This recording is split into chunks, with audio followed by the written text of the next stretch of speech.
आज तक रेडियो सुनता है सारा जहां।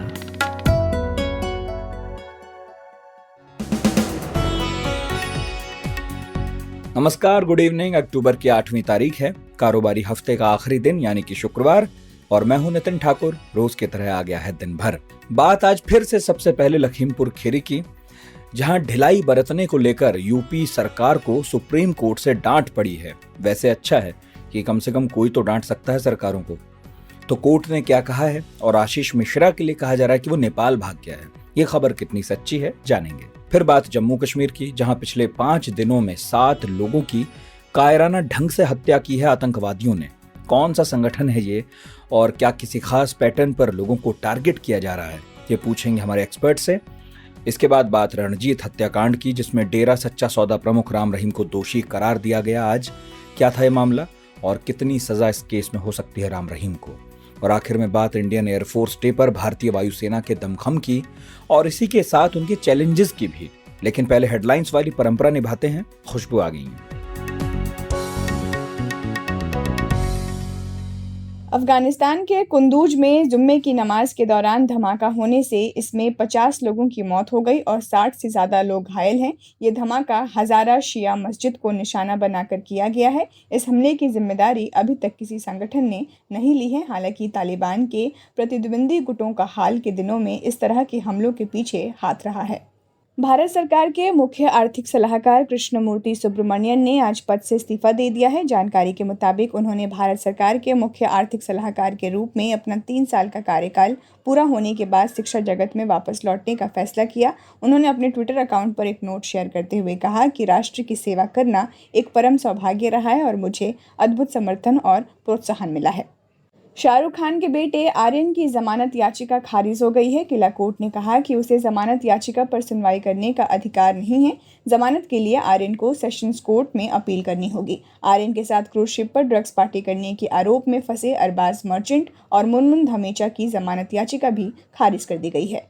उत्तर प्रदेश में होने जा रहे विधानसभा चुनावों से ठीक पहले एक और सर्वे सामने आया है। एबीपी सी वोटर के ताज़ा सर्वे में बताया गया है कि यूपी में एक बार फिर बीजेपी सरकार बना सकती है, लेकिन इस बार सीटों की संख्या काफ़ी कम होगी। सुप्रीम कोर्ट ने आज कहा कि मामले की सुनवाई का हाइब्रिड मोड काम नहीं कर रहा है। सामान्य स्थिति वापस आनी चाहिए। अदालतों को फिजिकल रूप से काम करना होगा। वर्चुअल हियरिंग को नॉर्म नहीं बनाया जा सकता। दिल्ली सरकार के कर्मचारी जिन्होंने कोरोना वैक्सीन की पहली डोज भी नहीं ली है, उन्हें 16 अक्टूबर से ऑफिस में आने की इजाज़त नहीं दी जाएगी। कर्मचारी को तभी ऑफिस में एंट्री मिलेगी जब उसने कम से कम 1 डोज वैक्सीन की ज़रूर ली हो। पंजाब कांग्रेस अध्यक्ष नवजोत सिंह सिद्धू लखीमपुर खीरी में मौन व्रत और अनशन पर बैठ गए हैं। सिद्धू मृतक किसान लवप्रीत के घर पर गए थे। सिद्धू ने कहा कि मैं तब तक मौन धारण कर भूख हड़ताल पर बैठूंगा जब तक केंद्रीय मंत्री का बेटे को गिरफ्तार नहीं कर लिया जाता। एयर इंडिया 68 साल बाद टाटा सन्स के पास फिर चला गया है। टाटा सन्स ने 18,000 करोड़ रुपए में एयर इंडिया को खरीदा है। दीपम सचिव तुहिना कांता पांडे ने आज प्रेस कॉन्फ्रेंस करके इसका ऐलान किया। फिलीपींस की पत्रकार मारिया रेसा और रूस के पत्रकार दिमित्री मुरातोव को इस साल का शांति का नोबेल पुरस्कार मिला है। अभिव्यक्ति की स्वतंत्रता की रक्षा के लिए उन्हें ये सम्मान दिया गया है। और देश के सबसे बड़े बैंक भारतीय स्टेट बैंक की डिजिटल सेवा कल से 2 दिनों तक 120 मिनट तक बंद रहेंगी। इस दौरान मेंटेनेंस का काम किया जाएगा और ऐसे में कोई भी डिजिटल सेवा काम नहीं करेगी। इसमें internet banking, YONO light, UPI जैसी सभी सेवाएं शामिल हैं। आप सुन रहे हैं आज तक रेडियो। इंडिया टुडे कॉन्क्लेव के 19वें एडिशन की शुरुआत आज से हो चुकी है। 2 दिन के इस कार्यक्रम का थीम इस बार क्या है? अ बेटर नॉर्मल, जहां दुनिया भर के तमाम प्रभावशाली लोग इसमें शामिल हो रहे हैं। आज कुछ मेहमानों में Olympic gold medalist Neeraj Chopra और अभिनव बिंद्रा शामिल थे। 3 बार के पुलित्जर अवार्ड विजेता थॉमस फ्रीडमैन भी थे। इमेजिन मीट्स के सह संस्थापक जेनेलिया देशमुख और रितेश देशमुख और अभिनेता पंकज त्रिपाठी और विक्की कौशल भी आए। इसी के साथ आज minister of road and highways of India Nitin Gadkari भी शामिल हुए थे। उनसे राहुल कंवल ने सवाल पूछा कि आपने तो कहा था कि जो सड़कें मैं बना रहा हूं वो कभी खराब नहीं होंगी, बावजूद इसके बारिश में वो सड़कें बह जाती हैं। तो क्या जवाब दिया मंत्री जी ने, सुनिए। गडकरी जी, अभी हाल ही में मैं प्रयागराज गया था और हम लोग नेशनल हाईवे की सड़क पे थे और सड़क टूटी हुई थी, खड्डे थे उसमें और बारिश हुई। तो मैंने पूछा ये सड़क का क्या हुआ, तो उन्होंने कहा कि नहीं, ये सड़क हमने बनाई तो थी, नई सड़क थी, लेकिन अब काफी हद तक बह गई, अब खराब हो गई है, बारिश का फिर से ठीक करेंगे। तो मुझे याद आया कि आप इंडिया टुडे कॉन्क्लेव में ही आए थे जब आप ट्रांसपोर्ट मिनिस्टर बने थे, और आपने प्रॉमिस किया था कि आप कंक्रीट सड़कों की तरफ बढ़ रहे हैं, आपकी सड़कों में सीमेंट होगा, और आप पूरा एक्सप्लेन करके गए, जैसे आप आज ईवीज के बारे में समझा रहे हैं कि देखो जब मैं सड़क ऐसी बना दूंगा, आप देखना ये इतने कॉन्ट्रैक्टर माफिया पैसे लेते हैं, सड़क फिर से बनाने की जरूरत नहीं पड़ेगी, 5-6 साल वही सड़क दौड़ेगी, ये मेरी गारंटी है। बड़े जैसे आप अभी जोश में बोल रहे हैं वैसे आपने बोला। तो उस टाइम पे मुझे स्ट्राइक किया कि मैं आपसे ये सवाल पूछूंगा कि आपने प्रॉमिस किया था कि सड़कें आपकी खराब नहीं होंगी, अब जो आप सड़कें आप बना रहे हो, मतलब जो आप सेंट्रल गवर्नमेंट जो स्पॉन्सर कर रही है, वो भी सड़कें बारिश में बह जाती हैं। देखिए, अभी ऐसा है कि हमारे 60 to 70% सड़कें पूरी कंक्रीट की बन रही, और ये भी सच है कि मैं आपके कार्यक्रम में मैंने कहा था कि 100% हम कंक्रीट की सड़कें बनाएंगे, और मैं देश के सीमेंट इंडस्ट्री का 40% सीमेंट कंज्यूम करता हूँ। पर आपके यहाँ मैंने जो कहा उसका कोई लोग गलत फायदा लेंगे ऐसा मुझे कभी ध्यान में नहीं आया। मैं जब सीमेंट को लेने लगा और सीमेंट की सब सड़कें बनाने लगा, तो सीमेंट वालों ने कार्टेल करके 180 रुपए की बैग 380 रुपए में लेके गए। और जब मुझे इस बात का दुख हुआ कि इस देश के सीमेंट इंडस्ट्री को मैंने इतना बड़ा ऑक्सीजन दिया है, पूरा 40% सीमेंट मैं खरीद रहा हूँ, और अब ये इस प्रकार से कार्टेल करके रेट बढ़ा रहे, तो मेरे मन में उसकी चीड़ आई, और फिर मैंने उसका सीमेंट मैंडेटरी करने का निकाल दिया। उसमें क्या हुआ कि कुछ सड़कें अब बिटुमेन में बन रही, कुछ सड़कें सीमेंट में बन रही। इसका कारण ये सीमेंट इंडस्ट्री है। अब मैं स्टील और सीमेंट का यूज कम करने का स्ट्रैटेजी वो खुले रूप से बोल रहा हूँ। अभी जैसे ये ब्रिज बनता है तो डिस्टेंस बिटवीन 2 पियर 30 मीटर होता है हिंदुस्तान में। तो मलेशिया और सिंगापुर और अमेरिकन कोड में ऐसा है कि ये जो बीच वाला बीम है ना, ये इसको स्टील फाइबर में कास्ट करना। तो स्टील फाइबर में कास्ट किया तो ये 30 मीटर का डिस्टेंस मैं 120 मीटर बढ़ा दूंगा, तो 3 पियर कम हो गए, तो स्टील कम लगेगा। तो अब मैं ये हर जगह स्टील कैसे कम यूज हो, सीमेंट कैसे कम यूज हो, ये मैं खुले रूप से कर रहा हूँ। क्योंकि मैं जब ये कर रहा हूँ, ये कार्टेल करके भाव बढ़ाने की जो वृत्ति है, इसके कारण थोड़ा सा मैं उसमें पीछे हट गया। इसलिए अब और एक नियम बना रहा हूँ कि बरसात की सरासरी रेंज की जो जिस एरिया में ज्यादा है सरासरी से, वहां अब कंक्रीट रोड ही बनेंगे। और दूसरी बात, आपका जन्म नासिक में हुआ है, तो नासिक से पेट करके, अभी मैं 3 दिन पहले नासिक में था, तो वहां हमने बिटुमेन रोड पर 8 इंची का व्हाइट टॉपिंग यानी सीमेंट कर गया है, तो वो भी सक्सेसफुल हुआ है। तो अब धीरे धीरे ऐसे खराब हुए बिटुमेन रोड को हम लोग 8 या 6 इंच का सीमेंट कंक्रीटिंग करेंगे। इस कॉन्क्लेव को आप इंडिया टुडे की वेबसाइट या यूट्यूब के पेज पर जाकर देख सुन सकते हैं, तो प्लीज जरूर शामिल होइएगा। आप सुन रहे हैं आज तक रेडियो। लखीमपुर खीरी तो आजकल रोज खबरों में है। हिंसा के आरोपी आशीष मिश्रा की गिरफ्तारी की कोशिश से लेकर नेताओं के दौरे तक सब खबर है। यूपी सरकार ने पहले मामला निपटाने की कोशिश की थी, लेकिन अब वो भी फंसती दिख रही है। किसान संगठनों से समझौता हुआ था और उसमें एक शर्त आरोपियों की गिरफ्तारी की भी थी, खासकर मंत्री अजय मिश्रा के बेटे की आशीष मिश्रा की गिरफ्तारी। पुलिस पकड़ नहीं पाई है उन्हें अब तक। हल्ला चल रहा है कि वो नेपाल भाग गए हैं। सुप्रीम कोर्ट अलग नाराज है योगी सरकार से, जमकर फटकार लगाई है, मामले में अपडेट मांगा है जो सरकार ने दिया भी है। दिन भर क्या होता रहा वहां, ये जानने के लिए हमने कोर्ट की सुनवाई कवर करने वाली आज तक रेडियो रिपोर्टर अनीशा माथुर से बात की। देखिए, आज सुप्रीम कोर्ट ने कई सारे जो हैं बहुत तीखे सवाल पूछे हैं उत्तर प्रदेश सरकार से भी और केंद्र सरकार से भी। सबसे पहले तो यही कि जब एफआईआर में नाम है आशीष मिश्रा का, जो कि सेंट्रल गवर्नमेंट के मिनिस्टर अजय मिश्रा तेनी के बेटे हैं, तो उनको अभी तक अरेस्ट क्यों नहीं किया गया? जो सरकार ने बताया कि हमने उसको 160 सीआरपीसी के अंदर नोटिस भेजा है कि आप सवालों के जवाब देने के लिए आइए। कोर्ट ने यही पूछा कि मर्डर केस में क्या इस तरह के नोटिस दिए जाते हैं या इंसान को अरेस्ट किया जाता है? क्या कहीं पे भी मर्डर केस में पुलिस ने ऐसा कदम कभी उठाया है? इस तरह से सवाल पूछ के कोर्ट ने काफी डांटा है यूपी पुलिस को भी कि आपसे हम उम्मीद नहीं रखते कि आप ढंग से कार्यवाही करेंगे, ढंग से इन्वेस्टिगेशन करेंगे। दूसरी बहुत बड़ी बात कोर्ट ने ये बोली है कि हमें भरोसा नहीं है कि ये जो एसआईटी बिठाई गई है वो कोई ढंग से काम करेगी, क्योंकि एसआईटी में जो है सभी लोकल ऑफिशियल्स हैं जिनके ऊपर वैसे ही आरोप लगाए जा रहे हैं कि वो ढंग से इन्वेस्टिगेशन नहीं कर रहे। उनके ऊपर ये भी आरोप लगाए जा रहे हैं कि वो जो सबूत है उनको खत्म कर देंगे, उनको खराब कर देंगे। तो कोर्ट ने ये भी सवाल पूछा है कि क्या किसी और तरीके से इन्वेस्टिगेशन इस केस की हो सकती है। तीसरी बड़ी बात कोर्ट ने ये बोली है कि ये मामला ऐसा है कि इसमें सीबीआई जांच के भी ऑर्डर नहीं हो सकते, क्योंकि जो लोग इसमें इन्वॉल्व हैं वो जिस लेवल पर है उन पर सीबीआई की इन्वेस्टिगेशन भी लाजमी नहीं रहेगी। कोर्ट ने ये भी पूछा कि आगे क्या किया जा रहा है। एक बड़ी बात ये भी है कि उत्तर प्रदेश सरकार ने सुप्रीम कोर्ट के सामने आकर ये बात मानी है कि लखीमपुर खीरी में जो कांड हुआ है उसमें कम से कम 2 गोलियां चली थी, क्योंकि 2 शेल केसिंग उन्होंने कहा है कि उनको मिली हैं। तो 2 शेल केसिंग मिलने का मतलब ये भी है कि वहां गोली चलाई गई है, और जो आरोप लगे थे कि गोली चली और उसके बाद गाड़ी चढ़ाई गई, वो उस पर भी काफी कुछ सबूत इसमें मिले हैं। एक और बात उत्तर प्रदेश सरकार ने ये भी मानी कि ये जो आशीष मिश्रा टेनी है वो उनको आज यानी कि शुक्रवार को सुबह 10 बजे तक पुलिस के सामने पेश होना था, जो कि वो नहीं हुए हैं, और अब उनको कुछ थोड़ा और वक्त दिया गया है। तो उनको अब सैटरडे यानी कि शनिवार यानी कि कल सुबह 11 बजे तक का समय दिया गया है कि वो पुलिस के सामने पेश हों।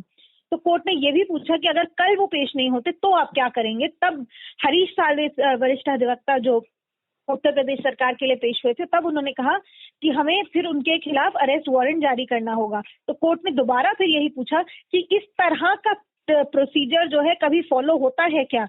मर्डर केस में पुलिस ये करती है कि सबसे पहले जाके इंसान को अरेस्ट करती है, यहाँ क्या हो रहा है, ये भी कोर्ट ने पूछा है। तो बहुत सारे तीखे सवाल पूछे गए हैं। हालांकि अब क्योंकि दशहरे की छुट्टियां हैं सुप्रीम कोर्ट में, अब 20 अक्टूबर को इस मामले की सुनवाई दोबारा से होगी, और तब तक में देखना है कि उत्तर प्रदेश सरकार तब तक क्या करती है। लखीमपुर में तो राजनीतिक हलचल बरकरार है। अखिलेश यादव आज बहराइच पहुंचे, लखीमपुर खीरी हिंसा के पीड़ित परिवार से मिले भी। उधर प्रियंका गांधी पीड़ितों से मिलकर लखनऊ लौट रही हैं। नवजोत सिंह सिद्धू ने भी लखीमपुर कूच करने का आह्वान किया है। और इन सब घटनाक्रमों को यानी कि कोर्ट से लेकर सड़क तक अगर गौर से देखें और समझें तो इस हंगामे और शोर का कारण क्या है। सबसे बड़ा तो यही है कि आरोपियों की गिरफ्तारी अब तक हुई नहीं है। खासकर आशीष मिश्रा को अभी तक नहीं पकड़ा गया है। हाँ, ये कहा जा रहा है कि 2 सहयोगी उनके जरूर पकड़े गए हैं। तो अब लखीमपुर में पुलिस क्या कर रही है और जो 2 लोग पकड़े गए हैं वो आशीष मिश्रा के कौन हैं, हमने पूछा आज तक रेडियो रिपोर्टर संतोष सिंह से। देखिए, ये दोनों ही जो आरोपी लवकुश और आशीष पांडे को गिरफ्तार कल किया गया था देर रात, उनको आज कोर्ट में पेश किया गया था। कोर्ट ने इन दोनों को 14 दिन की जुडिशियल कस्टडी में भेज दिया है और 20 अक्टूबर को इस मामले पर अगली सुनवाई करेगी कोर्ट। लखीमपुर सत्र न्यायालय में अगली सुनवाई होगी।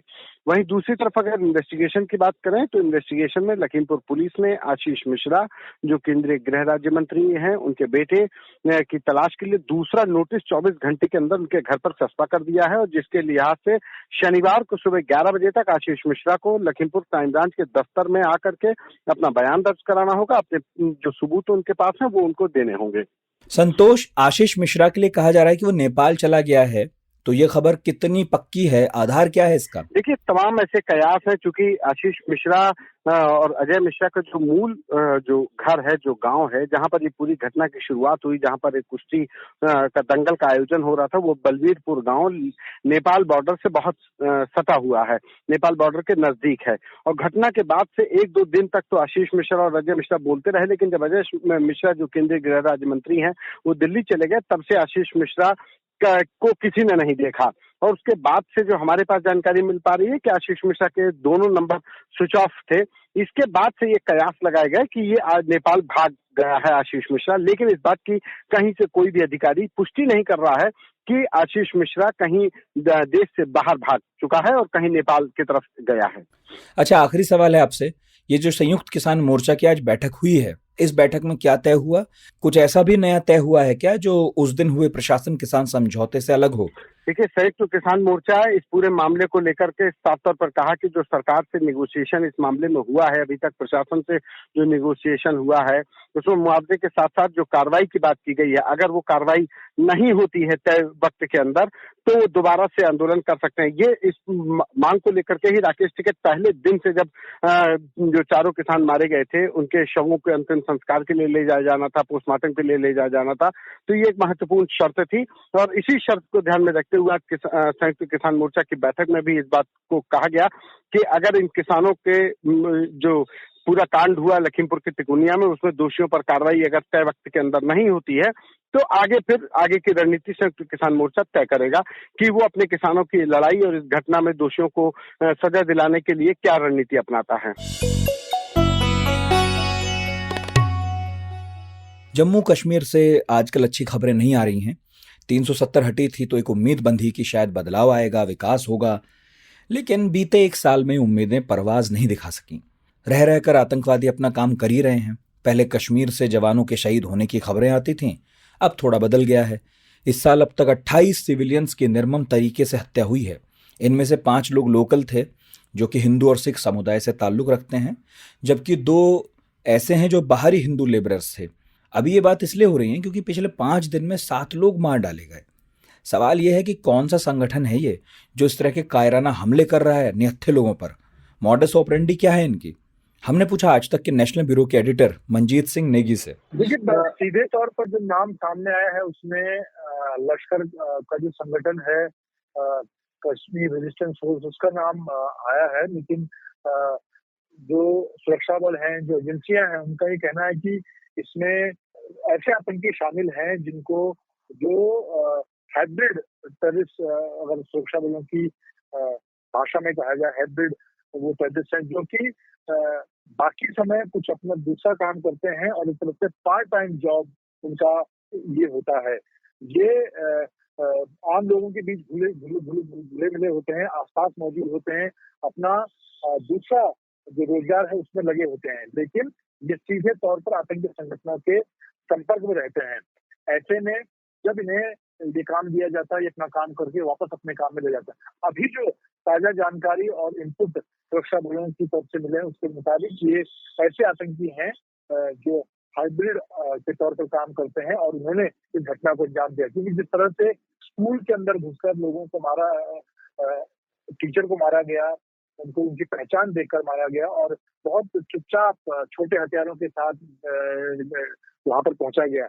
सामान्य तौर पर जो आतंकी घटनाएं होती हैं, तो जो आतंकी होते हैं वो किसी बाजार में, किसी भीड़ भाड़ वाले इलाके में AK-47 या से फायरिंग करके लोगों को निशाना बनाते हैं, हैंड ग्रेनेड से उनको निशाना बनाते हैं। लेकिन इस बार जिस तरह से ये हत्याएं हुई हैं, आतंकियों ने जो निशाना बनाया है वो एक सोची समझी एक रणनीति के तहत बनाया है। तो ये उनकी जो मॉडस ऑपरेंडी की हम बात कर रहे हैं वो इस तरह से काम करते हैं जिससे कि आसपास के लोगों को शक न हो और चुपचाप घटना को अंजाम देकर वो चले जाए। जो अभी तक की आतंकियों ने जो घटनाएं अंजाम दी है उसमें भी इसी रणनीति के तहत काम किया गया, इसीलिए फिलहाल उन लोगों को नहीं पकड़ा जा सका है। हालांकि सेना और तमाम सुरक्षा बल उस रणनीति तक पहुंच चुकी है और जल्द ही उनकी गिरफ्तारी भी हो सकती है। लेकिन ये एक लंबे अंतराल के बाद जब ऐसा लग रहा था कि कश्मीर घाटी में खासतौर से धारा 370 खत्म होने के बाद और पाकिस्तानी सेना के साथ सीज़फायर समझौता होने के बाद अब शांति लौट रही है, खासतौर से कश्मीर घाटी में। और काफी हद तक सेना ने और सुरक्षा बलों ने अपने ऑपरेशन के जरिए जो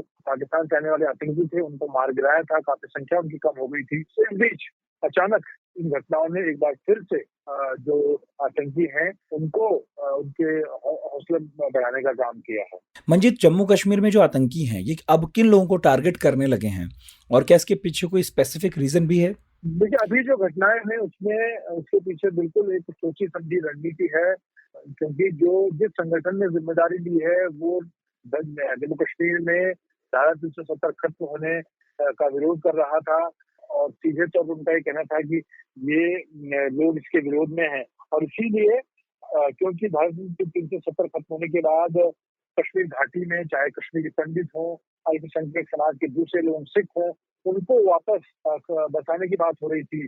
खासतौर से कश्मीरी पंडितों को कश्मीर घाटी के अलग अलग इलाकों में बसाने की प्रक्रिया शुरू हुई। उसके विरोध के तौर पर इन संगठनों ने कोशिश की है कि लोगों के बीच में ये मैसेज दिया जाए कि जो यहाँ का मुसलमान है वो कश्मीरी पंडितों का विरोध कर रहा है, सिखों का विरोध कर रहा है। इसीलिए सोची समझी रणनीति के तहत चुनकर अल्पसंख्यकों को निशाना बनाया गया, कश्मीरी पंडित समुदाय के लोगों को निशाना बनाया गया, सिख समुदाय के लोगों को निशाना बनाया गया और एक रणनीति के तहत तय की गई वो उस रणनीति के तहत की गई है। तो इसके पीछे निश्चित तौर पर आतंकियों की रणनीति है। कश्मीर में जो हालात सामान्य होने की कोशिश हो रही है, वहाँ पर वापस कश्मीर पंडितों को बचाने का जो काम हो रहा है, उस काम को एक तरह से वहाँ से उसमें बाधा पहुंचाई जाए, उसको पूरा ना होने दिया जाए।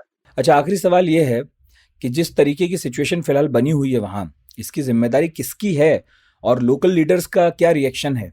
देखिए, निश्चित तौर पर धारा 370 खत्म होने के बाद ये जो तमाम नेता हैं, चाहे हुर्रियत के लोग हों, चाहे नेशनल कॉन्फ्रेंस के उमर अब्दुल्ला हों, फारूक अब्दुल्ला हों, पीडीपी की महबूबा मुफ्ती हों, ये तमाम लोग हैं जो इसका विरोध करते रहे हैं।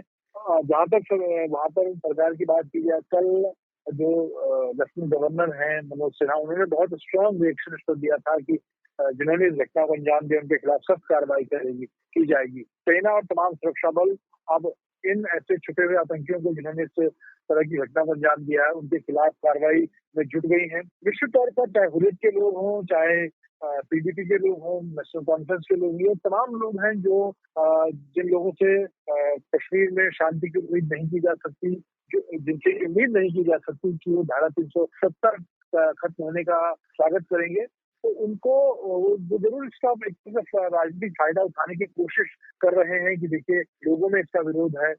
हालांकि अभी जो आतंकियों ने कोशिश की है, वो उनकी कोशिश है कि एक तरह से कश्मीर घाटी का जो सांप्रदायिक सौहार्द है उसको भी बिगाड़ने का काम किया जाए। लेकिन हमारे जो सुरक्षा बल हैं, सेना है, पुलिस है, वो पूरी तरह से मुस्तैद है।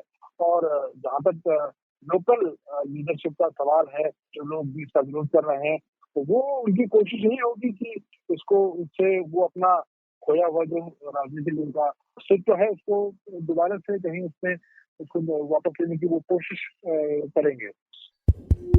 अपार हर्ष के साथ सभी सुनने वालों को सूचित किया जाता है कि वॉइस नोट में आवाज में अपना रिएक्शन भेजना चाहते हैं, और वो आसान भी है, बस बटन दबाइए भेजिए। तो नंबर है, लिख लीजिए कि 99 533 233 03। जो लोग दूरदर्शन के अभ्यस्त हैं उनके लिए मैं पढ़ दूं इसको, 99533 23303। गुमशुदा तलाश के लेकिन ठीक है, इसमें मतलब 3 ताल का जो नंबर आपने बताया है उसमें 5 बार 3 आया है, तो याद तो बाकी 5 ही करने हैं। हाँ तीन की भरमार है इसमें। हाँ, 3 ताल में 3 की भरमार होनी भी चाहिए। गुरमीत राम रहीम, जिसके जीवन के एक सिरे में चकाचौंध है, दूसरे हिस्से में जेल की सलाखों के पीछे का अंधेरा। गुरमीत राम रहीम एक वक्त अचानक से देश में आस्था के प्रतीक हो गए थे। टीवी पर दिखते थे, फिल्म बनाते थे, स्टेज पर गाते थे, धर्म और ज्ञान की बातें भी करते थे। 15 अगस्त 1967 में राजस्थान में एक श्री गंगानगर जगह है, वहाँ उनका जन्म हुआ था और 1990 में वो डेरा सच्चा सौदा के प्रमुख बने थे। शुरुआत के कुछ साल ठीक ठाक गुजरे, लेकिन फिर उन पर हत्या, यौन हिंसा, नपुंसक बनाने तक के आरोप लगे। हाल फिलहाल उनका ठिकाना रोहतक की सुनारिया जेल है। 2 साध्वियों के यौन शोषण के मामले में 20 साल कैद की सजा मिली है उन्हें, और पत्रकार रामचंद्र छत्रपति की हत्या के मामले में उम्र कैद की सजा भी मिली है। आज सीबीआई की एक विशेष अदालत ने रणजीत हत्याकांड में गुरमीत राम रहीम सिंह समेत 5 आरोपियों को धारा 302 के तहत दोषी करार दिया है। इसमें फांसी भी दी जा सकती है।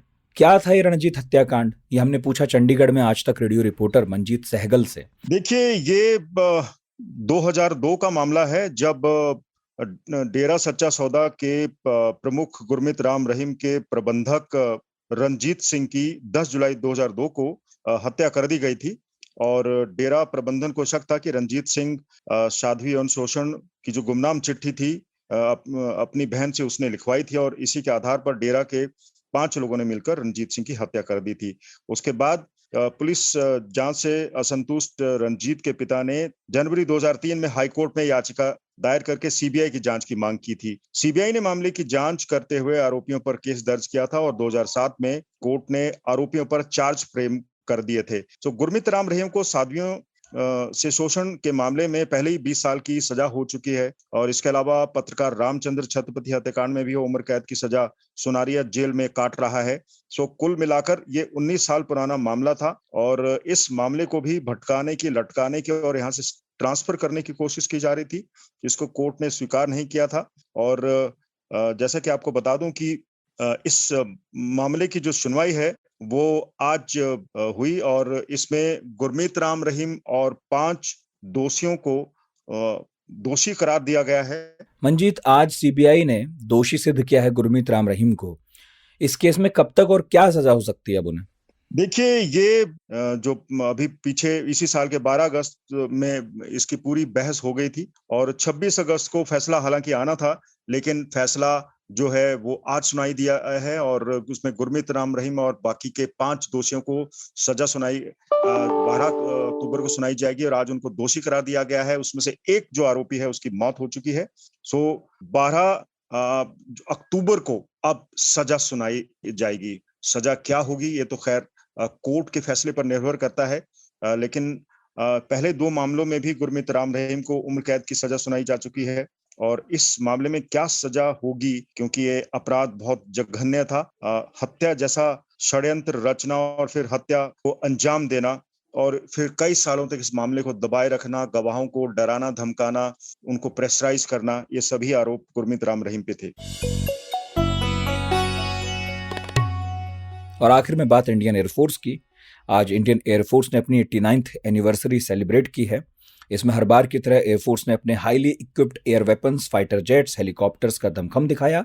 हिंडन एयरबेस पर पैराट्रूपर्स ने हैरतअंगेज करतब भी किए। एयरफोर्स परेड हुई, इसमें 75 जेट्स ने हिस्सा लिया। वैसे कोई दो राय नहीं है कि हमारी एयरफोर्स काफ़ी पावरफुल है, लेकिन बात जब हमारे पड़ोसियों की आती है, चीन और पाकिस्तान की, तो मुकाबला थोड़ा सा दिलचस्प हो जाता है। बेशक भारत के पास सुपर स्ट्रॉन्ग राफेल है, लेकिन चाइना पाकिस्तान के पास भी J-20 और F-16 है। ऐसे में क्या राफेल के अलावा एयरफोर्स को किसी और एयर वेपन या फाइटर जेट की जरूरत है, या फिर वायुसेना में सैन्य सुधार की भी जरूरत है? ये हमने पूछा द लल्लन टॉप में डिफेंस कॉरेस्पॉन्डेंट निखिल वात से। दोनों क्राइसिस इंडियन एयरफोर्स के सामने हैं और वो बहुत बड़े हो गए हैं टाइम के साथ में, क्योंकि हमने बहुत पहले से हम इन पर ध्यान नहीं देते आ रहे थे, या फिर जितना ध्यान था उतना अटेंशन इनको मिल नहीं रहा था। सैनिक सुधार को लेकर के इंडिया में बहुत लंबे समय से रिफॉर्म की बात चल रही थी कि एक CDS का पोस्ट होगा और थिएटराइजेशन होगा, और एयरफोर्स ये बिल्कुल नहीं कहती है कि वो थिएटराइजेशन के खिलाफ है या जॉइंटमैनशिप के खिलाफ है, और वो ऐसे हैं भी नहीं। लेकिन ये बात किसी तरह कन्वे तो हुई है कि जो प्रेजेंट स्कीम ऑफ थिएटराइजेशन है उसको लेकर के एयरफोर्स बहुत कंफर्टेबल नहीं है, और वहां से निकल के ये एक नैरेटिव बन गया कि एयरफोर्स इसको फाइट कर रही है थिएटराइजेशन को। मतलब तीनों जो हम भविष्य में सोच रहे हैं कि आर्मी, नेवी, एयरफोर्स की अलग अलग कमांड ना हो, यूनिफाइड कमांड्स हो, अलग अलग थिएटर में तीनों सेनाएं साथ में डेवलप हो और उसी डिप्लॉय हो और उसी तरह का उनका लीडरशिप स्ट्रक्चर हो। इसको लेकर के एयरफोर्स के कुछ रिजर्वेशंस हैं और ये कहा जा रहा है कि वो अभी आयरन आउट किया जा रहा है दोनों सर्विसेज के साथ में विद गवर्नमेंट।